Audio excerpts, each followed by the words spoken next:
జయప్రకాష్ నారాయణ గారితో మీరు ఎందుకు విభేదించి బయటకు వచ్చారు? ఇప్పుడు దాకా నేను అనుకోవటం ఎక్కడ మీడియాలో ఎక్కడ పెద్దగా రాలా దీని గురించి. ఒక ముగించబడ్డ అధ్యాయం లోక్సత్తా, ముగిసిపోయిన అధ్యాయం కాదు, ముగించబడ్డ అధ్యాయంగా నేను భావిస్తాను. రీజన్ ఏంటంటే? రీజన్ అంటే జయప్రకాష్ గారు బేసిక్గా ఆయనకి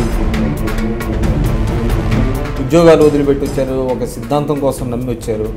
అటువంటిది మిమ్మల్ని మధ్యలోనే వదిలేయటం, మిమ్మల్ని ఎక్స్పెల్ చేయటం, వ్యక్తిగతంగా పెద్ద మాకు నష్టం లేదు. ఒక రకంగా పర్సనల్గా తీసుకుంటే దీని నుంచి బయటకు రావటం వల్ల మాకు నష్టం లేదు, మాకు లాభమే. మా కుటుంబాలు మేము చూసుకోగలుగుతున్నాం.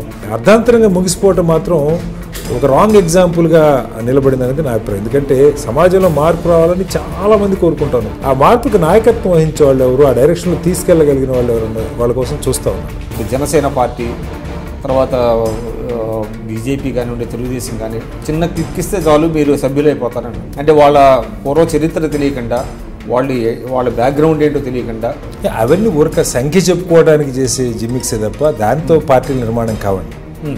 ఏ పార్టీ చేసినా లోక్సత్తా కూడా మేము కొన్ని అలాంటి ప్రయోగాలు చేసాం. పవన్ కళ్యాణ్ గారు ఏదన్నా సమాజంలో మార్పు తెచ్చే అవకాశం ఉందంటారా? చాలామంది 4 ఏళ్లలో కొంత డిసప్పాయింట్ అయి ఉంటారు. ప్రశ్నిస్తానన్నారు కానీ ప్రశ్నించలేదు అనేటువంటి దాన్ని అనుకున్న స్థాయిలో ప్రశ్నించలేదన్నదే కదా ఖచ్చితంగా వాళ్ళు అందరూ అనుకుంటున్న మాట. గట్టిగా చంద్రబాబు నాయుడు గారు ఎందుకు అడగటం లేదంటే ఓటుకు నోటు కేసు ఉంది, తర్వాత పోలవరం, పట్టిసీమ ఇలాంటి అనేక ఈ కేసులు పెట్టాలంటున్నారు. నిజంగా ఆ కేసులు పెడతారు అనేటువంటి భయం ఉంటే చంద్రబాబు నాయుడు గారి మీద ఇప్పుడు మోడీ గారి మీద అంత తీవ్రమైనటువంటి విమర్శలు చేసి ఉంటారా? గతంలో కేసులు పెట్టిన వాళ్ళు పాజిటివ్. జగన్మోహన్ రెడ్డి గారి మీద కేసులు ఉన్నాయి, ఆయన జైలుకి వెళ్ళాడు, ఆయన శిక్ష పడుద్దా లేదా పక్కకు పెట్టండి. ఒక కక్ష సాధింపుకు పెట్టారని జనం భావించినప్పుడు జనం ఓట్లు అంతకన్నా ఎక్కువ వేశారు. మంత్రివర్గంలో 4 ఏళ్ల పాటు నిజంగానే రాష్ట్రానికి ఏమీ రాకుండా ఎవరి ప్రయోజనాల కోసం మంత్రివర్గంలో కొనసాగినట్టు.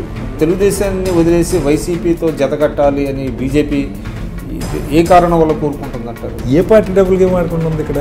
కాంగ్రెస్ అయినా, బీజేపీ అయినా, టీడీపీ అయినా, వైకాపా అయినా, టీఆర్ఎస్ అయినా వీళ్ళకి అధికారమే పరమావధి. అధికారాన్ని నిలబెట్టుకోవటమే, అధికారాన్ని కొనసాగించడమే పరమావధి అని మనకు స్పష్టంగా అర్థమవుతుంది. జగన్ గారికి ఏ మేరకు అవకాశాలు ఉన్నాయి రేపొద్దున గవర్నమెంట్ ఫామ్?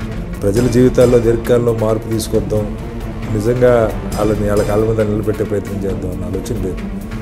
చాలా సందర్భాలు ఓపెన్గానే చెప్పాము. ఇప్పుడు ఈయన జగన్మోహన్ రెడ్డి గారు చెప్పే పాలసీస్ ఒకటి 45 ఏళ్ల దాకా నిరుద్యోగ భృతి, 45 ఏళ్ల నుంచి వృద్ధాప్య పింఛను అంటే ఇంకెవరు ఏం చేయక్కర్లేదు.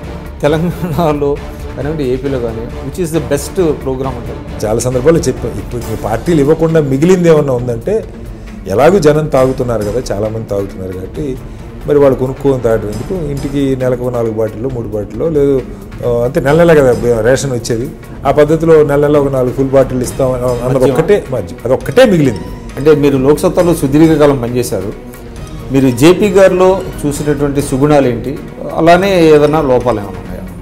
అంటే సమస్యల పట్ల లోతైన అధ్యయనం చేయటంలో కానీ, పరిష్కార మార్గాలు వెతకటంలో కానీ, అలాగే తను నమ్మిన దాన్ని, తను తెలిసిన దాన్ని బలంగా చెప్పగలిగినటువంటి చాతుర్యం జయప్రకాష్ గారి దగ్గర.